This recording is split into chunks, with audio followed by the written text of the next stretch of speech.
Halo, selamat datang kembali. Saya Dr. Taufan. Di modul kali ini kita akan membahas tentang BLS Assessment, Basic Life Support Assessment. Setelah sebelumnya, di modul sebelumnya kita membahas tentang Systemic Patient Approach. Ketika kita menghadapi pasien, kita melakukan initial impression, menilai secara visual, responnya, breathing, dan juga color. Jika tidak ada respon, tidak ada breathing, dan juga colornya pucat, maka kita masuk ke yang namanya BLS Assessment. Nah, di modul ini saya ingin menekankan kepada step by step dan beberapa kunci terkait Basic Life Support Assessment. Pada prinsipnya memang yang namanya Basic Life Support harus dilakukan dengan hands-on. Ketika teman-teman merasakan bagaimana melakukan kompresi dengan benar, bagaimana merasakan kedalaman, bagaimana rate-nya, bagaimana memberikan bantuan nafas, itu harus dilakukan dengan yang namanya hands-on atau practical. Nah, di modul ini saya hanya ingin menekankan step by step-nya beberapa kata kunci terkait pada tiap langkah-langkahnya. Oke ya? Oke, kita mulai. Yang pertama, ini adalah secara umum dulu ya, kita bahas secara umum. Pastikan lingkungannya aman, cek respon. Kalau tidak ada respon, panggil bantuan. Tolong ada orang tidak sadar atau call for help. Sambil menunggu bantuan datang, lakukan simultan mengecek nadi dan juga nafas selama 5-10 detik ya.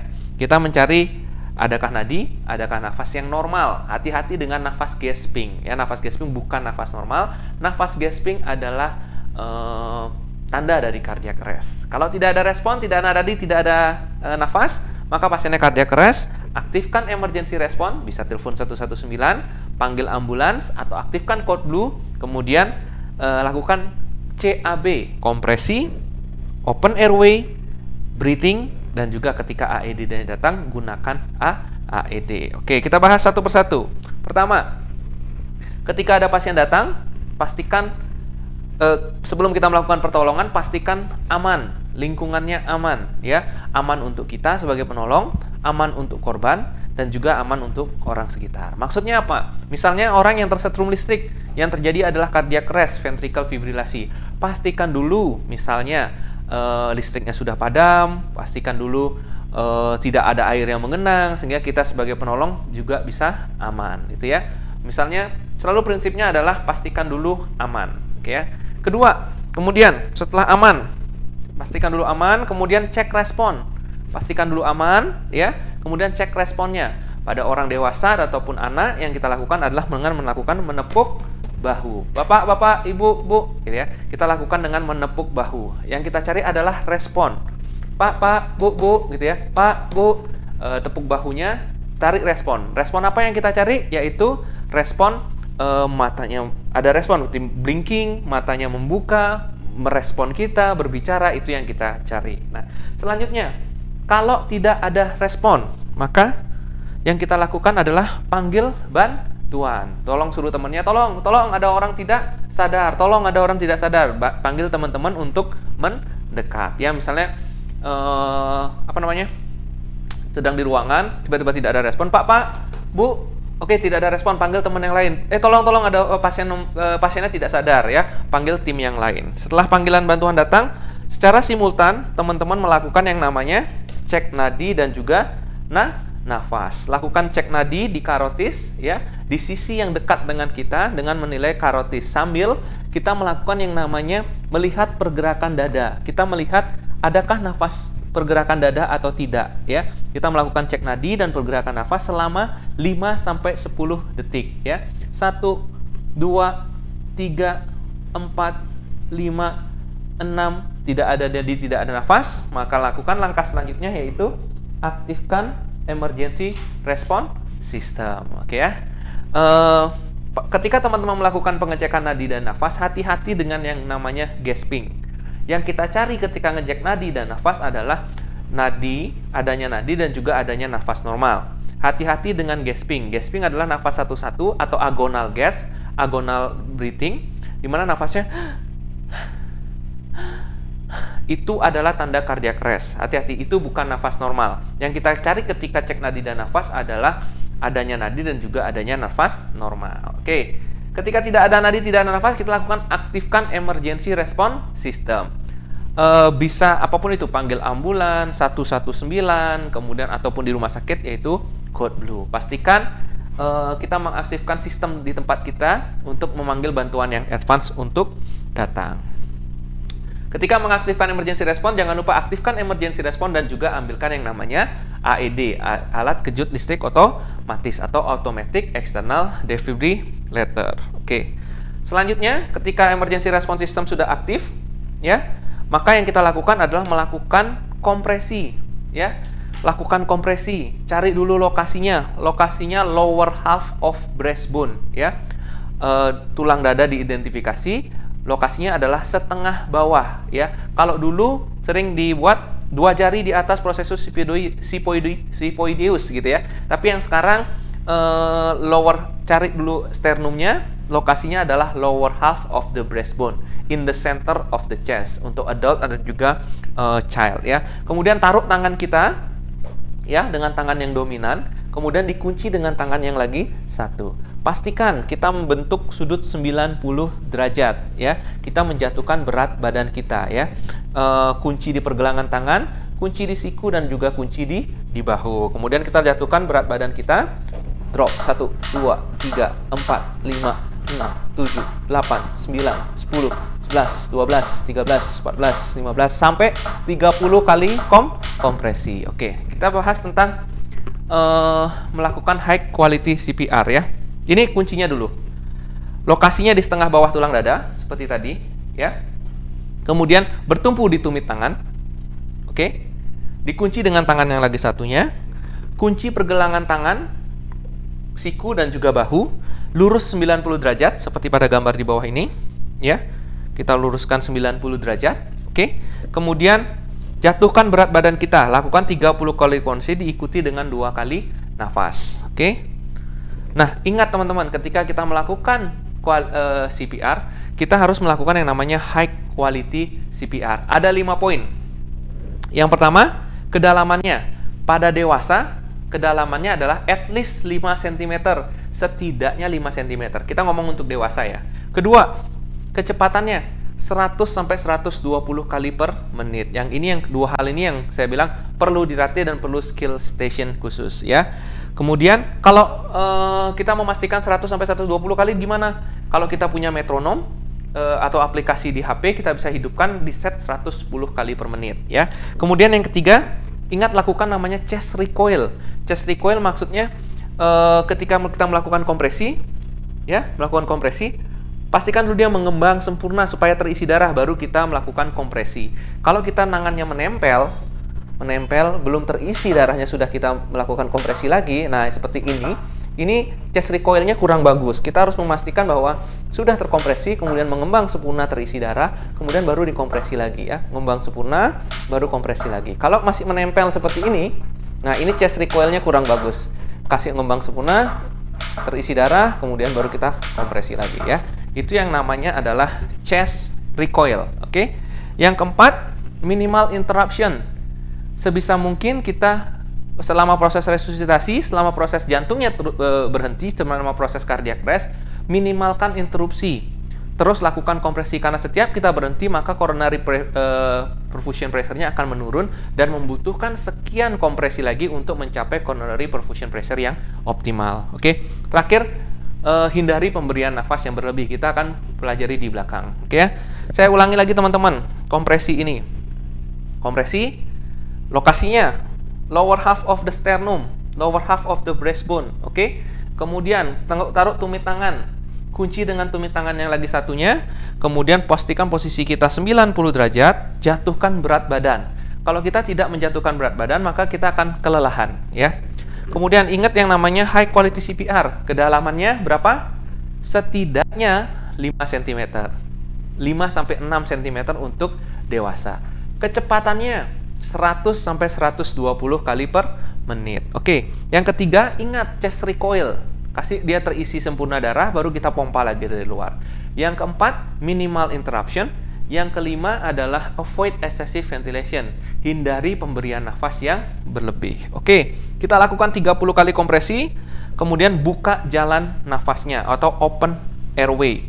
Seperti tadi di airway management, kita melakukan yang namanya head tilt chin lift sebelum memberikan nafas ya. Head tilt chin lift atau jaw thrust.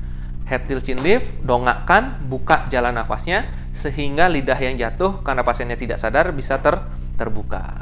Oke ya. Open airway, kemudian berikan yang namanya nafas 2 kali ya. Nafas 2 kali. Kalau di guideline AHA, BLS diharapkan ketika kita melakukan nafas 2 kali, artinya jangan melakukan pemberian nafas kalau kita tidak ada barrier. Kalau tidak ada barrier, tidak ada pocket mask, tidak ada mode-to-mode barrier, tidak ada BVM, jangan lakukan nafas, lakukan hands only CPR. Berikan nafas kalau untuk satu penolong, biasanya yang disarankan di American Heart Association adalah dengan melakukan dengan yang namanya pocket mask. Pocket mask bentuknya seperti ini, perlu di pop up, ya, perlu di pop up seperti ini. Terdiri dari dua, yaitu valve-nya dan juga katupnya. Valve-nya dan katup. Katup atau valve-nya dan juga pocket mask-nya ya. Di sini ada filter yang diganti-ganti. Jadi bentuknya seperti ini, kita memberikan hembusan nafas 2 kali ya. Kita akan coba dengan yang namanya seperti ini. Taruh sempit di hidung, lebar di mulut. Nah, kita lakukan yang namanya head tilt chin lift ya. Sambil kita memegang maskernya, sambil kita open airway-nya. Posisi tangannya begini ya. Posisi tangannya begini. Yang di atas posisinya begini, yang di bawah posisinya begini. Taruh sempit di hidung, lebar di mulut, yang di atas sambil kita menekan, sambil ini mendongakkan. Ya. Sambil ini menekan, ya. Ini menekan, melakukan seal, yang ini diangkat. Oke, ya. Ketika keduanya digabung, maka posisinya begini. Ya. Kemudian tiup 2 kali, hindari pemberian nafas yang berlebih. 1, jeda, 2, kemudian lanjutkan kompresi ya. Seberapa banyak memberikan, hindari pemberian nafas yang berlebih, hindari pemberian nafas yang terlalu cepat, misalnya seperti ini, terlalu cepat. 1 detik inspirasi, jeda 1 detik, ekspirasi 1 detik. 1, jeda, 2, cukup sampai dadanya mengembang. Oke. Kemudian lanjutkan lakukan kompresi 30 kali, kemudian berbanding 2. Sampai kapan? Sampai bantuan datang atau sampai AED datang. Nah, ketika sudah dengan 2 penolong, teman-teman melakukan kompresi dan juga airway secara bergantian ya. 1 orang yang memegang airway dengan BVM, oke, dengan BVM berada di atas pasien, sementara temannya melakukan yang namanya kompresi. Temannya melakukan kompresi 28, 29, 30, kita melakukan seal teman-teman seperti tadi. Istilahnya adalah CE clamp. C ya, C, I-nya adalah tangan yang ini. Jadi E-nya, CE clamp itu maksudnya adalah CE clamp. C-nya adalah melakukan posisi di sini, I-nya adalah melakukan jaw thrust ya. C, E clamp, angkat ya. Lakukan pemberian nafas CE clamp, nafas 28, 29, 30, kita lakukan nafas 2 kali. 1, jeda, 2, lakukan lagi kompresi. 1, 2, 3, 4, 28, 29, 30, nafas 2 kali. 1, 2, seberapa banyak adalah hindari pemberian nafas yang berlebih. Gunakan bag-nya jangan semua, cukup setengah bag sampai dadanya terangkat. Oke ya. Itu untuk pemberian nafas dengan BVM. Kita lanjutkan. Selanjutnya adalah menggunakan AED. Jika AED-nya datang, maka gunakanlah AED. Sebelum kita membahas AED, AED fungsinya apa sih? Kalau kita mengenal yang namanya cardiac arrest ada 2 teman-teman. Satu yang shockable, yang satu adalah non-shockable. Satu adalah shockable dan yang lagi satu adalah non-shockable. Salah satu contoh yang shockable adalah ventricular fibrilasi. Kalau kita sebagai tim advance dalam ACLS, kita akan menilai secara manual. Kita akan melihat gambaran EKG di monitor. Kita yang menentukan. Tapi untuk BLS, untuk AED, alatnya yang akan menentukan. Alatnya ditempel, kemudian dia menganalisa. Ketika dia menganalisa ini adalah shockable, atau misalnya VF, kita akan memberikan listrik, kejut listrik. untuk berusaha melakukan stop, harapan kita adalah jantungnya restart ke kelistrikan yang normal, ya. Persis seperti kalau digambarkan seperti komputer yang hang. Kalau komputer kita hang, apa yang kita lakukan? Kita akan melakukan restart. Nah, ada gangguan elektrikal sehingga jantungnya berhenti berdetak. Yang dilakukan adalah reset. Proses reset ini adalah dengan memberikan kejut listrik supaya dia tidak hang lagi, elektrikalnya berhenti. Kemudian dilanjutkan, diharapkan berlanjut dengan kelistrikan yang normal. Oke, kita balik. Gimana sih cara menggunakannya? Gunakan patch untuk dewasa adalah di kanan atas dan kiri bawah sesuai dengan alatnya. Prinsipnya adalah hidupkan dan ikuti perintahnya. Ya, prinsipnya adalah ini saya menggunakan AED trainer di mana ini tidak ada listriknya. Langkah-langkahnya hampir sama. Ada berbagai macam AED, ada berbagai macam automatic external defibrillator. Tapi pada prinsipnya adalah sama. Hidupkan dan ikuti perintahnya. Ya, dia akan memberikan guidance untuk kita bagaimana memakainya. Oke, kita hidupkan. Dia suruh kita untuk remove clothing, buka bajunya. Kemudian kita lakukan sesuai perintahnya. Kanan atas dan juga kiri bawah.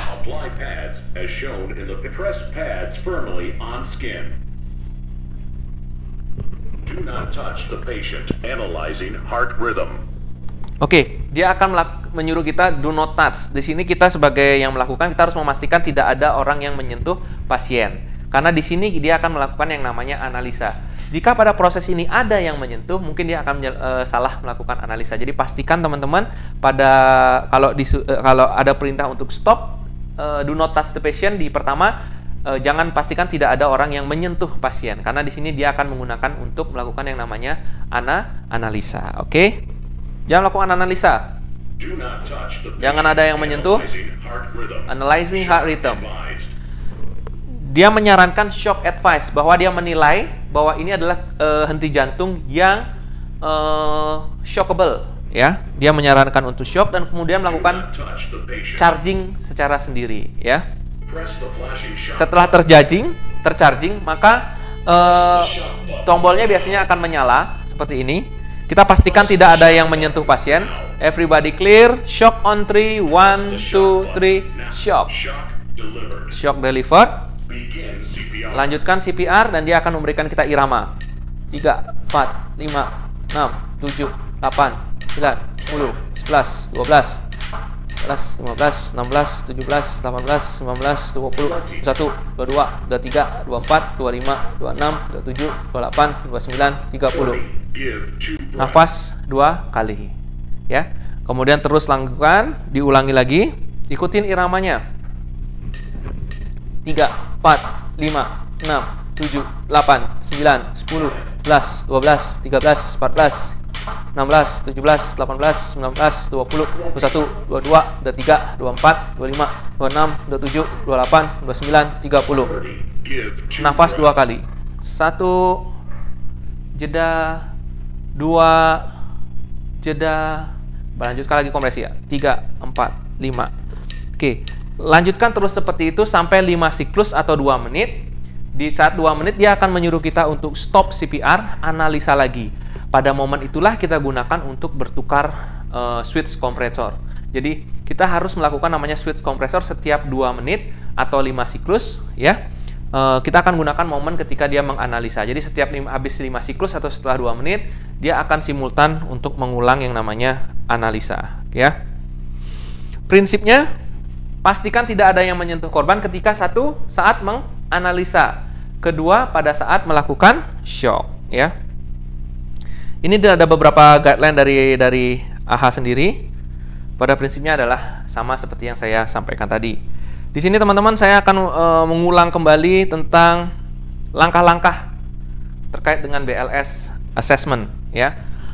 Pertama, memastikan lingkungannya aman. Setelah lingkungan aman, cek respon. Pak, Bu, kalau tidak ada respon, tolong, ada orang tidak sadar. Setelah panggil bantuan, cek nadi dan nafas selama 5-10 detik. 1, 2, 3, 4, 5, 6, 7. Tidak ada nadi, tidak ada nafas. Aktifkan emergency respon dan ambil AED. Berarti pasiennya jatuh dalam kondisi kardiak rest. Start kompresi. Start kompresi. Lower half of the breastbone. Taruh tumit tangan di atas tulang dada, di center of the chest. Kunci pergelangan tangan, kunci siku, kunci bahu, bentuk 90 derajat, jatuhkan berat badan. Kita lakukan yang namanya high quality CPR. Kedalaman 5 cm, kecepatan 100 sampai 120 kali per menit. Avoid excessive ventilation. Ingat chest recoil, minimal intervention. Lakukan 30 kali kompresi dan juga 2 kali nafas. 2 kali nafas bisa dilakukan dengan yang namanya pocket mask atau dengan yang namanya BVM. Pada prinsipnya adalah berikan nafas cukup sampai dadanya mengembang. Lakukan simultan seperti itu sampai AED datang. Ketika AED datang, apa yang dilakukan? Tempel, hidupkan dan ikuti perintahnya, ya. Kalau emang shockable, lakukan shock. Kalau tidak, lanjutkan kompresi sampai bantuan advance datang, sampai ambulans datang atau sampai tim code blue datang. Itu adalah langkah-langkah BLS assessment sesuai dengan yang ada di American Heart Association. Oke, semoga bermanfaat. Sampai jumpa di mungkin nanti di kelas-kelas hands-on-nya supaya kita bisa merasakan melakukan kompresi dan juga giving breath yang benar. Oke ya. Saya Dr. Tovan, sampai jumpa di modul selanjutnya. Terima kasih.